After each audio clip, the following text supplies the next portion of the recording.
हरे कृष्ण दोस्तों, मैं हूं नवीन शर्मा। कैसे हैं आप? आज मैं आपको एक कहानी सुनाने जा रहा हूं। राजा की एक राजा ने अपने राज्य में गरीबों के लिए खीर बनवाई। उनको खीर बटाने के लिए उसने कोई त्योहार था, उस पर खीर के बहुत बड़ा भंडारा किया था, जिसके लिए उन्होंने सभी गरीबों के लिए उसने खीर बनवाई थी। खीर बनते समय अचानक से उस खीर के तवेले में एक सांप गिर गया। सांप के गिरने से वो पूरी खीर विषैली हो गई और वो खीर पूरे गरीबों में बांट दी गई, जिससे सभी गरीबों की वो खीर खाने से मृत्यु हो गई। राजा ये चीज देखकर बहुत दुखी हुआ और वो अपने उस शहर को छोड़कर चला गया। गांव से बाहर जाकर उसे एक छोटा सा गांव दिखा। उसने एक गांव में जाकर पूछा गांव के लोगों से कि भाई, यहाँ पर कोई अच्छा सा परिवार है जो मुझे 2 दिन के लिए, 1 दिन के लिए रहने के लिए जगह दे सके। तो गांव के लोगों ने बताया कि गांव से बाहर एक घर है, उसमें 2 भाई बहन रहते हैं। वो बेचारे बहुत ही भले और अच्छे आदमी हैं, तुम उनके वहाँ पर रह सकते हो। राजा उनके वहाँ पर पहुँचा और राजा रुका। राजा ने बोला मुझे यहाँ पर रुकना है। राजा वहाँ पर रुक गया। राजा रुका। उसी समय उसकी बहन उस लड़के की पूजा कर रही थी, भगवान की आराधना में लीन थी। तो वो भगवान की आराधना में लीन होने के कारण बहुत लेट हो चुकी थी और वो राजा वहीं पर बैठा रहा था। जैसे ही कुछ देर बाद उसकी बहन आराधना से निकली तो उसके भाई ने पूछा, बहन तुम इतने दिनों से तो रोज जल्दी पूजा कर लेती थी, आज तुम्हें बहुत देर हो गई। एक मुसाफिर आया है, उसको अपन को भोजन कराना है, बहुत देर से इंतजार कर रहा है। तो बहन ने भाई को बताया, भाई आज ऊपर यमराज के वहाँ पर एक अनोखा संवाद चल रहा था, मैं उसी चक्कर में व्यस्त हो गई थी। तो भाई ने बोला क्या चक्कर पड़ गया था? बहन बोली, भाई चक्कर ये पड़ गया था कि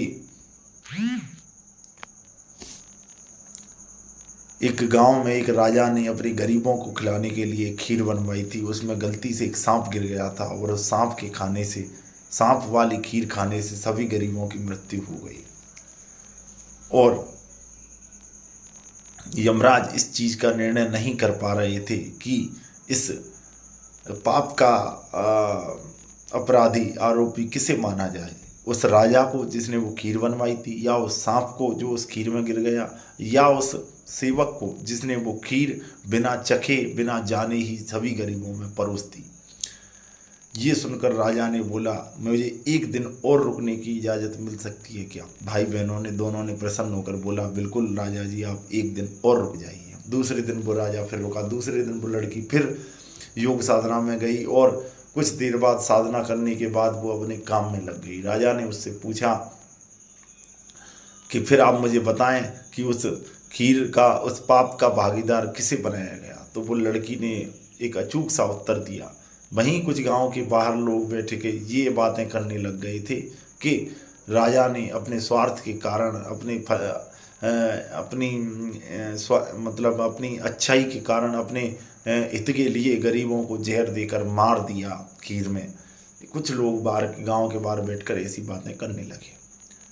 अंत में जब लड़की से राजा ने पूछा कि इस खीर के जहर बनने का अंतिम कारण किसे ठहराया गया, तो लड़की ने एक शांत स्वभाव में उत्तर दिया कि ना तो उस पाप का भागी राजा को बनाया गया, ना ही उस सांप को बनाया गया, और ना ही उस सेवक को बनाया गया जिसने वो खीर बिना चखे ही सबको परोस दी। उस पाप का भागी उन्हें बनाया गया जो बाहर चौपाल पर बैठकर ये बातें कर रहे थे कि राजा ने अपने स्वार्थ के लिए उन गरीबों को मार दिया।